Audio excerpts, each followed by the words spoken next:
Manage mentoring program for getting started in beekeeping. This is from 2 boxes to 3 or more.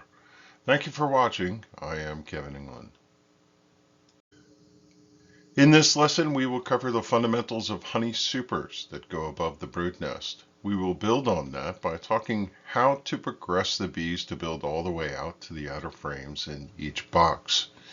I'll give a suggested progression of building several boxes during the remainder of the warmer months of summer, and some hints on how long the window can be for colonies to draw out comb.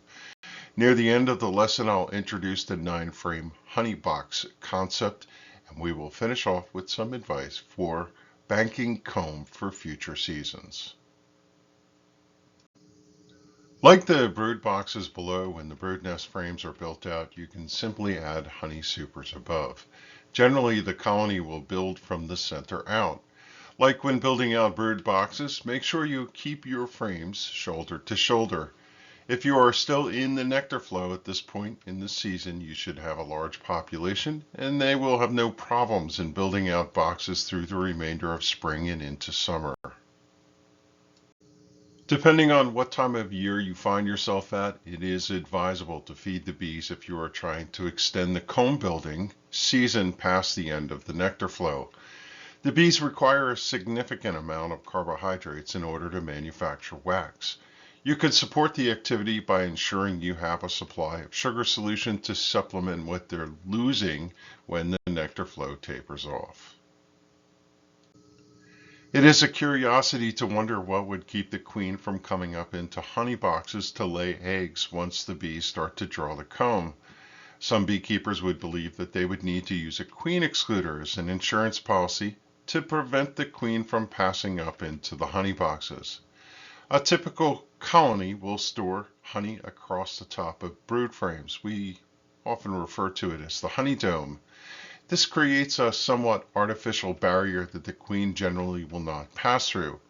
Another thing to keep in mind is with 2 brood boxes, there's always a frame that has just emerged, which creates a space for the queen to work, and she's generally not seeking out additional comb to go lay eggs. One thing about queen excluders is that even worker bees do not easily pass through them, and in practice they become somewhat detrimental to progress. When you have a box above that has no drawn comb, you might see that the bees will not pass through a queen excluder because there's no drawn comb to go to. In the future, we will talk about the proper use of a queen excluder, which is to keep the queen from passing into honey boxes for the purpose of laying in drawn comb during a strong nectar flow where she is laying tons and tons of eggs. In the case of building out boxes with frames of foundation, this is just simply something she is not going to do, so no need to employ a queen excluder during this activity. Let's spend a moment talking about how the bees will progress the comb. They will likely start to build out the frames through the center and move their way to the outside. This is not hard and fast, but generally they prefer to build their frames right above the active brood nest. As soon as they have a handful of frames built out, it's likely they will begin to store nectar in them. Timing-wise, the colony may build all of the frames from the center out all the way through to the outside walls. You could expect this during an active nectar flow. As the season begins to taper off, they may not be building with as much ferocity. In order to entice them to build the outer frames, follow that same technique we talked about in the brood chamber, which is to swap unbuilt frames to the inside, moving fully drawn outward. This places drawn comb to the outside of a frame that the bees have to build out, and it should help to stem them from drawing wonky comb. You could continue to use this technique of moving drawn frames to the outside until they draw all 10 frames. Once you get to 7 or 8 frames drawn, you can look to place another box up on the top. As you add the second box, the bees will finish the job in any of the leftover frames in the bottom one. It's sometimes helpful to bring frames of drawn resources up into the second super in order to entice the bees to come up in there and draw comb. Depending on what time of the season is, they may actually finish the second box for you, and by the time they get done with that, it is possible that the bottom box will be capped and full of honey. It all depends on what time of year you got started on this and what's going on in your region. An interesting question is, how long can you operate like this? This is truly one of those it depends situations. It depends on the season you're in and how well the nectar flow goes and how long it goes. It depends on your specific location and what forage is available for you in your area. And it depends on the ability and strength of your colony to operate and how they're doing at drawing comb. As long as they have the right mix of bees that are still in the wax production age, enough food to fuel those bees, and the right temperatures and conditions to build wax, they may go quite a long time for you. You can help this situation along by continuing to feed them 1-to-1 solution of sugar and water through the summertime to prolong the wax building process. Time to switch gears. Let's talk about frames and honey boxes, specifically putting the frames that we build into use, and techniques that help with honey harvesting. Running only 9 frames in a honey super during nectar flows. If you take a moment to notice the illustration on the hive on the right, it only has 9 frames in the honey super. They are spaced evenly from left to right.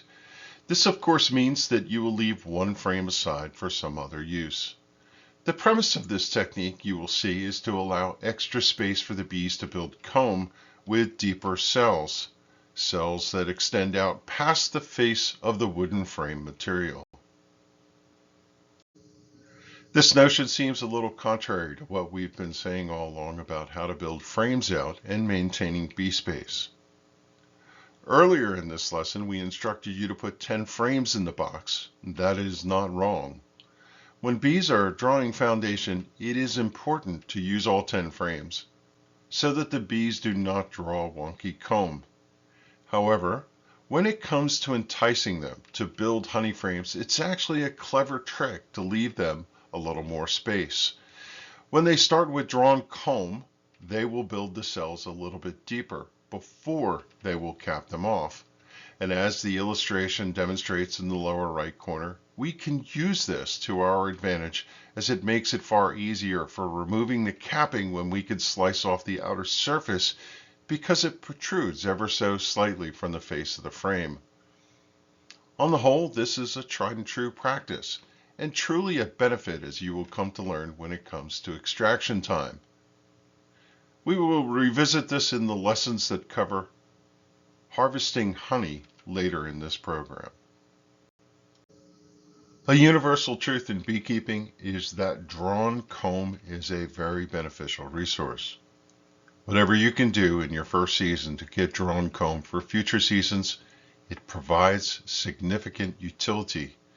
Take advantage of the strength of your colony to build as much comb as possible so that you will have it and be further ahead for future beekeeping seasons.